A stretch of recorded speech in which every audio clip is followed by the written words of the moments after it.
دل ایک تخت ہے، جسم انسانی کی سلطنت کا تخت ہے۔ روح چاہتی ہے میری حکومت ہو تاکہ اس دل کے عرش پر مالا اعلیٰ کے انوار اتریں، ان پر فرشتے اتریں، تجلیات اتریں، الہامات اتریں، برکات اتریں، خیرات اتریں، حسنات اتریں، اور ان میں فرشتے اپنی باتیں القاء کریں اس دل میں۔ اس دل کی چھت سے دروازہ کھلے جس کا تعلق آسمانوں سے ماورا عرش تک کی دنیا سے جڑ جائے، اور جو باتیں وہاں ہوتی ہیں اس کی صدا اس دل کو سنائی دے۔ جو مناجات اور ذکر اذکار ملائکہ کرتے ہیں اس کی صدائے بازگشت دل کے کوٹھے میں سنائی دے، تاکہ بندہ چلتا تو فرش پر ہو مگر کیفیت عرش کی ہو۔ دل اس کے برعکس اور نفس اس کے برعکس چاہتا ہے۔ نفس چاہتا ہے یہ مریض ہو جائے، اس کا تعلق مالا اعلیٰ سے کٹ جائے، اس کا تعلق مولا سے کٹ جائے، عالم انوار سے کٹ جائے، یہ اندھیری دنیا میں رہے، حرص و حوث کی دنیا میں رہے، زیب و زینت و آرائش دنیا کی زندگی میں رہے، یہ تباہی اور بربادی کا شکار رہے۔ یہ دو کیفیتیں ہیں۔ تو نفس اپنی سلطنت چاہتا ہے دل پر، نفس اپوزیشن ہے،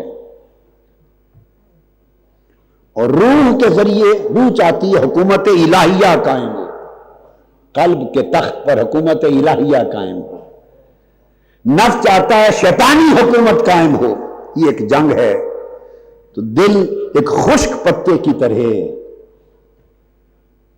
خواہشوں کے صحرا میں کبھی اڑ کے ادھر جاتا ہے، کبھی اڑ کے ادھر جاتا ہے۔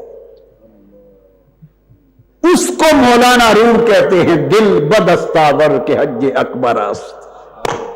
اے بندے اس دل کو سنبھال لے۔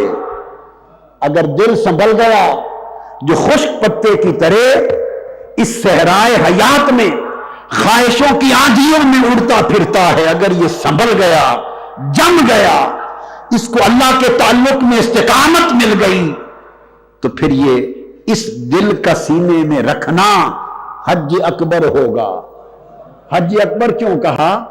کہ پھر دل کے آئینے میں ہے تصویر یار، جب ذرا گردن جھکائی دیکھ لی۔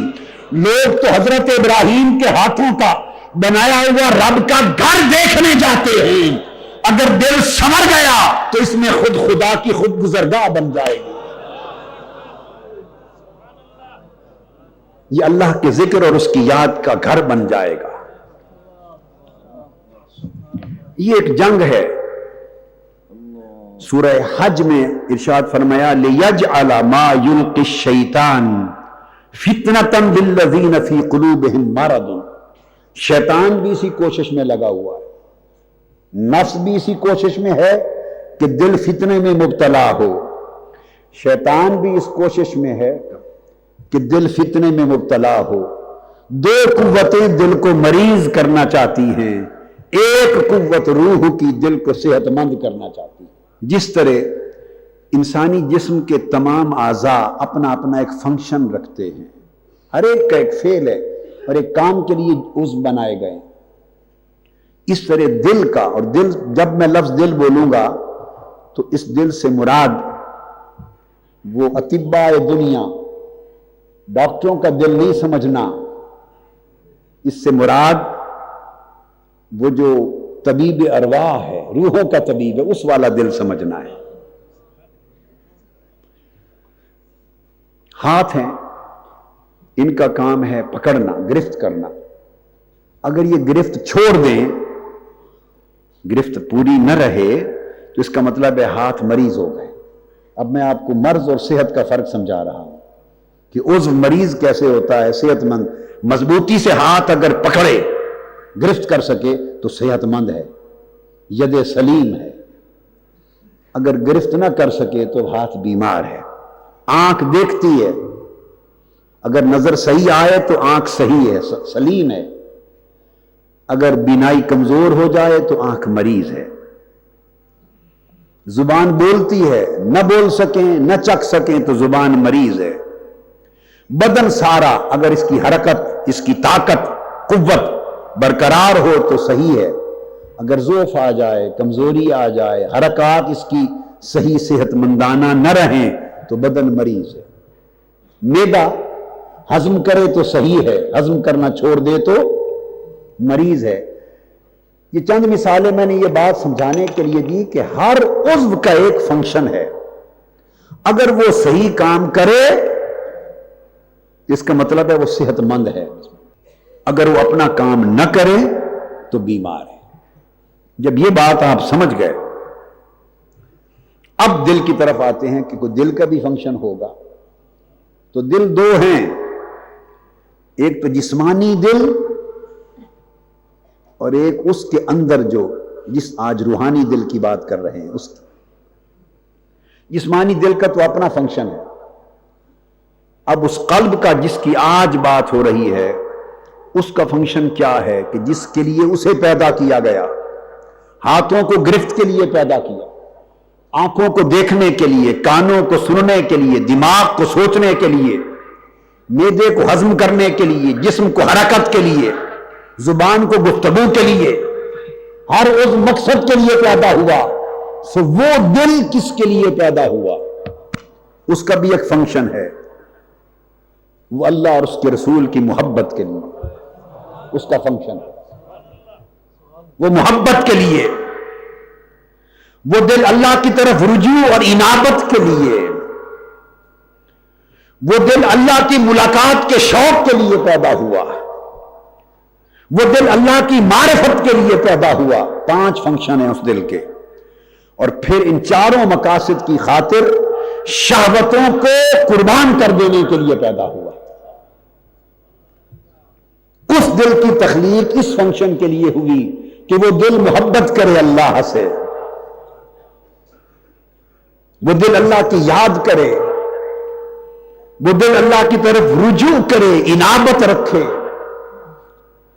وہ دل اللہ کی ملاقات کا شوق رکھے، رغبت رکھے، اس دل کو اللہ کی معرفت حاصل ہو، اور ان مقاصد کے لیے زندگی کی ساری لذتیں، راحتیں، چاہتیں اور شہوتیں وہ دل ان کو قربان کرنے کے قابل ہو، قربان کر دے۔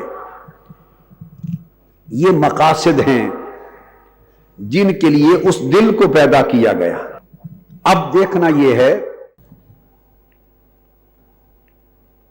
اگر دل صحیح ہو، سلیم ہو، صحت مند ہو،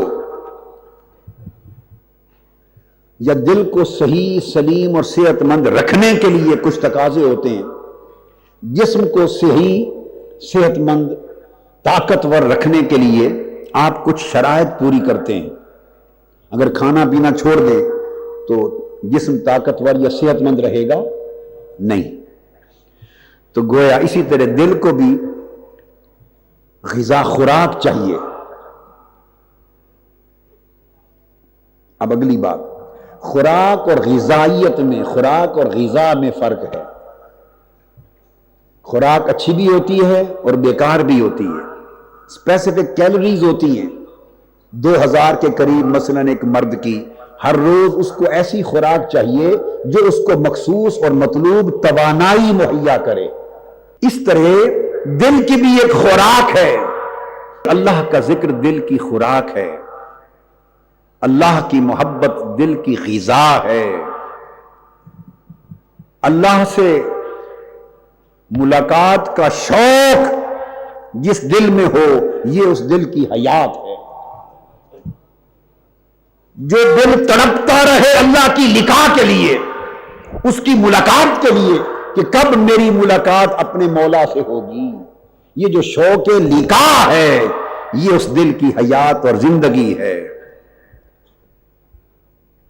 اور یہ پھر اس کی شوق لقاء، ملاقات کا جو تصور ہے، اس میں اگر دل کو لذت ملے تو یہ دل کی راحت ہے، ورنہ دعا کے طور پہ ہر کوئی کہہ لے گا کہ باری تعالی ہمیں اپنی ملاقات کا شوق عطا کر، ہم تیری زیارت دیدار کر سکیں۔ مگر دیکھنا ہے کہ جب یہ کہا، جب یہ تصور کیا، اس نے کوئی لذت کی کیفیت بھی دل میں ڈالی؟ وہ جب لقاء کا تصور آیا، جب دیدار الہی اور رؤیت باری تعالیٰ کا خیال آیا، دعا کی لب پر جب کلمات آئے، تو اس آرزو نے دل کی کیفیت کو بھی بدلا۔ اگر دل کو راحت ملے، سرور ملے، تو سمجھیں دل قلب سلیم ہے۔ اور اگر دل کا التفات، رجحان، رغبت غیر کی طرف ہو، اللہ کی طرف نہ ہو بلکہ غیر کی طرف ہو، تو یہ دل کی بیماری ہے۔ سب سے پہلے نئی ویڈیوز کو حاصل کرنے کے لیے شیخ الاسلام ڈاکٹر محمد طاہر القادری کے آفیشیل یوٹیوب چینل کو سبسکرائب کریں اور بیل آئیکن کلک کریں۔